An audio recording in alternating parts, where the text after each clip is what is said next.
Hello everyone, welcome to another quick tutorial. In this video, I will show you how to install iPhone like keyboard in Motorola Edge 70 Fusion. First of all, open Play Store. Now in Play Store, click on search bar, search Apple keyboard. Now here you will see Apple keyboard. Select that you want. After selecting, click on install and wait few seconds. After complete installation, click on open. Click on enable in settings.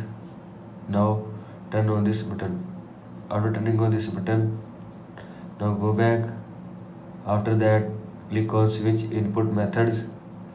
Now here you will see two input methods. Select green Apple keyboard. Click on no thanks.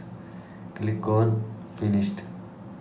Now here you will see install iPhone like keyboard from your phone. This is how you can install iPhone like keyboard in Motorola Edge 70 Fusion. I hope you like this video and thanks for watching this video.